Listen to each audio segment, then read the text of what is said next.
Sosial media və rəqəmsal məzmun yaratma layihəsinin 3-cü videosundan hər birinizi salamlayıram. Bu videonun mövzusu proqramlaşdırma, front-end development, yəni veb saytların istifadəçiyə görünən tərəfinin hazırlanmasıdır. Mən proqramlaşdırma üzrə mentor İlahə Lətifova.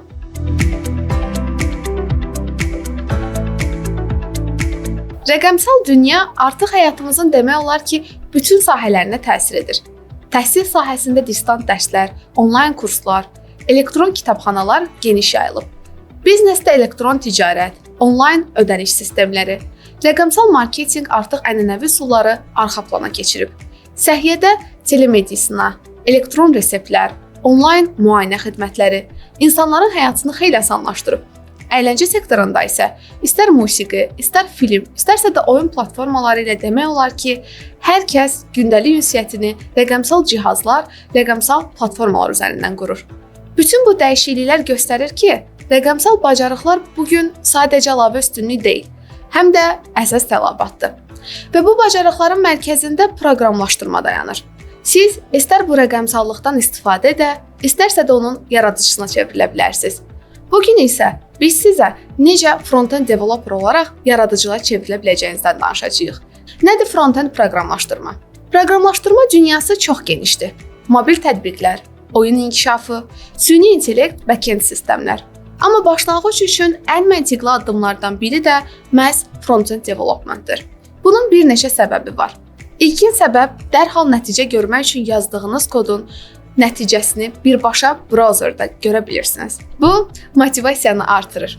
İkinci əsas səbəb isə başlanğıc üçün çox sadədir. HTML və CSS kimi dillər heç də çətin deyil. Başlamaq üçün idealdır. Digər əsas səbəb isə yüksək tələbatdır.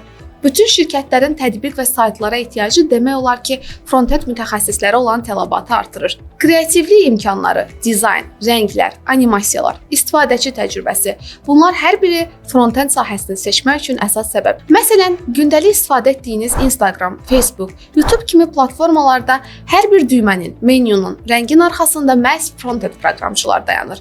Front-end necə işləyir? Front-end veb saytın və ya tətbiqin istifadəçiyə görünən hissəsidir. Siz brauzerdə bir URL yazıb enter basanda qarşınıza gələn məzmun front-end vasitə ilə hazırlanır.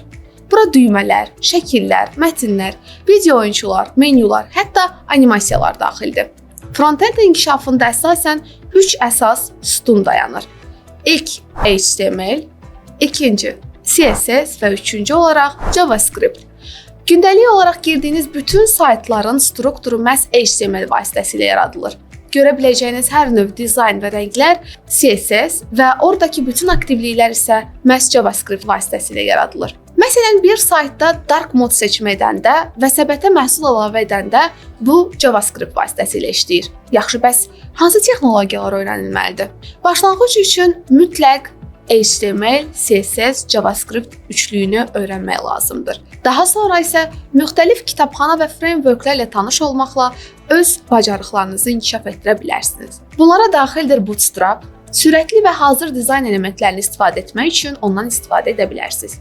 Dinamik tətbiqlər üçün isə ən populyar JavaScript kitabxanası React-dır. Angular, böyük layihələr üçün alternativ frameworkləri tapmağınızda yardımcı vasitədir. jQuery və Ajax isə köhnə olsa da hələ də istifadə olunan texnologiyalar sırasındadır. Bunlarla yanaşı responsiv dizayn, yəni mobil tətbiqlər üçün uyğun dizayn formalaşdırmaq, hazırlamaq üçün müxtəlif brauzerlarda test etmək də front-end proqramçının əsas bacarıqları arasındadır. Yaxşı, siz qərar versəz ki, front-end developer olmaq istəyirəm. Necə başlamaq olar? Front-end öyrənməyə başlamaq üçün sizə sadəcə bir kompüter və internet kifayət edir. Proses addım-addım belə ola bilər. İlkin olaraq HTML və CSS ilə tanış olun. Sadə bir şəxsi hesab yaradın. Bu, blog səhifə və yaxud da elə CV ola bilər. Daha sonra JavaScript öyrənin. Düyməyə kliklədikdə rəngin dəyişməsi, şəkillərin sürüşməsi kimi sadə effektlər hazırlayaraq öz səhifənizi rəngləndirin. Layihə qurmağa başlayın. Məsələn, kalkulyator, to-do list və ya hava proqnozu göstərən layihələr başlanğıc üçün idealdır. Daha sonra Git və GitHub öyrənin. Hesabınızı formalaşdırın. Yazdığınız kodu internetdə paylaşın və özünüzə portfolio yaradın. Framework seçin. Framework seçərək Daha əvvəl danışdığımız React və ya Angular öyrənərək real şirkət layihələrində yaxın işlər hazırlaya bilərsiniz. Bazarda front-end tələbatı olduqca genişdir. Qeyd etdiyimiz kimi, hazırda demək olar ki, əksər şirkətlər aplikasiya və veb səhifələrlə öz tələbatlarını artırmağa çalışırlar. Bugünkü iş bazarında front-end developerlara məhz bu səbəbdən çox böyük ehtiyac var. Çünki hər bir biznesin onlayn üzü var. Saytlar, şəxsi hesablar, müştəri interfeysləri. Daha sonra startaplarda iştirak edə bilərsiniz. Sürətli şəkildə məhsul təqdim etmək üçün front-end mütəxəssislərinə ehtiyac duyurlar. Böyük şirkətlər daim sayt və tətbiqlərinin dizaynını təkmilləşdirirlər. Eyni zamanda freelance bazarında da öz mövqeyinizi tuta bilərsiniz. Upwork, Fiverr, Freelancer kimi platformalarda minlərlə front-end layihəsi mövcuddur.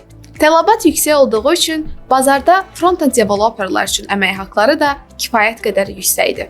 Bu sahədə inkişaf perspektivləri də gənclər üçün gələcəkdə müxtəlif istiqamətlərdə inkişaf edə bilər. UI UX dizayn. Belə ki, istifadəçi təcrübəsi və interfeys dizaynında ixtisaslaşmaq üçün front-end developer da eyni zamanda çox yaxşı bir başlanğıcdır. Siz full stack development-a başlamaq üçün də ilk növbədə front-end development-dən başlaya bilərsiniz. Daha sonra back-end öyrənərək tam bir proqramçı kimi yetişə bilərsiniz. Eyni zamanda daha sonra mobil tətbiqlər yaratmaq üçün də frontdan istifadə edə bilərsiniz. React Native və ya Flutter kimi toollardan istifadə edərək mobil applər yarada bilərsiniz. Rəqəmsal məhsul dizaynında, startaplarda, ideyadan məhsula qədər bütün prosesi idarə etməkdə də front-end development sizin üçün yaxşı başlanğıc ola bilər. Yəni, front-end yalnız başlanğıc nöqtəsidir, amma daha sonra sizə geniş imkanlar yaradacaq. Çətinliklər var və onları necə aşmaq olar? Front-end öyrənərkən bəzi çətinliklərlə qarşılaşa bilərsiniz. Kodların müxtəlif brauzerlərdə fərqli işləməsi, dizayn və ya funksionallıqlar arasında balans tapmamaq, daim yeni texnologiyaların çıxması və sizin istifadə etdiyiniz texnologiyanın artıq köhnəlməsi. Bunları aşmaq üçün ən yaxşı üsul davamlı olaraq layihə hazırlamaq, davamlı olaraq inkişafa can atmaqdır. Nə qədər çox real layihə üzərində işləsəniz, bir o qədər təcrübəniz artır. Motivasiya və son söz olaraq demək istəyirəm ki, unutmayın, front-end proqramlaşdırma yalnız kod yazmaq deyil, həm də yaradıcı işdir. Siz bir rəssam kimi rənglərlə, bir mühəndis kimi strukturla işləyirsiniz. Nəticədə isə ortaya milyonlarla insanın istifadə edə biləcəyi bir məhsul çıxır. Başlamaq üçün bahalı texnologiyalara, çoxsaylı resurslara ehtiyac yoxdur. Sadəcə motivasiya, ardıcıllıq və öyrənməyə maraq kifayətdir. Bugün yazdığınız sadə bir HTML səhifəsi sabah sizin iş müsahibənizdə portfolyonuzun əsas hissəsinə çevrilə bilər. Rəqəmsal dünya sürətlə inkişaf edir və burada front-end proqramçıların rolu olduqca böyükdür. Əgər siz də bu yolda ilk addım atsanız, bir neçə aydan sonra öz layihələrinizlə bazarda rəqabət apara bilər, startap qura bilər, hətta beynəlxalq şirkətlərdə işləyə bilərsiniz. Layihəmizin 3-cü videosunda məni dinlədiyiniz üçün təşəkkür edirəm. Növbəti videolarda görüşənədək.